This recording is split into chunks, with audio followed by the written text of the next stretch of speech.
జూబ్లీహిల్స్ ఉప ఎన్నికలో కాంగ్రెస్ విజయంతో మహబూబాబాద్ జిల్లా కేంద్రంలో పార్టీ నేతలు సంబరాలు జరుపుకున్నారు. ఎమ్మెల్యే మురళీ నాయక్ ఆధ్వర్యంలో కాంగ్రెస్ కార్యకర్తలు టూ వీలర్లతో భారీ ర్యాలీ తీశారు. వీధుల్లో టపాసులు కాల్చి స్వీట్లు పంచుకున్నారు. సీఎం రేవంత్ రెడ్డి 2 ఏళ్ల పాలనలో చేసిన అభివృద్ధి పనులకు ప్రజలు జై కొట్టారని అన్నారు. జూబ్లీహిల్స్ గెలుపు స్ఫూర్తితోనే స్థానిక సంస్థల ఎన్నికల్లో ఘన విజయం సాధిస్తామని చెప్పారు MLA Murali Naik.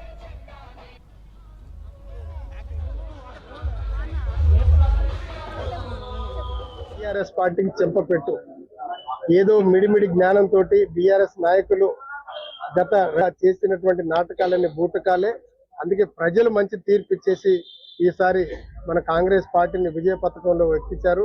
So Congress party విజయం బీఆర్ఎస్ కు చెంపపెట్టయిందని సంగతి మీరందరూ గమనించారు. మహబూబాబాద్ జిల్లా హెడ్ క్వార్టర్స్ లో ఎమ్మెల్యే క్యాంప్ ఆఫీస్ నుంచి ర్యాలీగా జూబ్లీ హిల్స్ లో జరిగినటువంటి ఉప ఎన్నికల సందర్భంగా కాంగ్రెస్ ప్రభుత్వం చేసిన సంక్షేమ పథకాలతోటి ఈరోజు ప్రజల గుండెల్లో నాటుకుపోయి జూబ్లీ హిల్స్ లో 25,000 పైచిలకు మెజార్టీ తోటి ఈరోజు మనకి బహుమతిగా మరి ఇవ్వడం జరిగింది.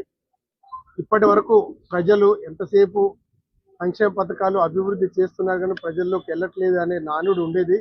కానీ నిన్న జరిగినటువంటి ఎన్నికల సందర్భంగా ప్రజలకు తెలిసి వచ్చింది. ఎందుకంటే ప్రతి ఇంట్లో ఒకరికో ఇద్దరికో సంక్షేమ పథకాలు అందుతూనే ఉన్నాయి. అందిన సంక్షేమం అభివృద్ధే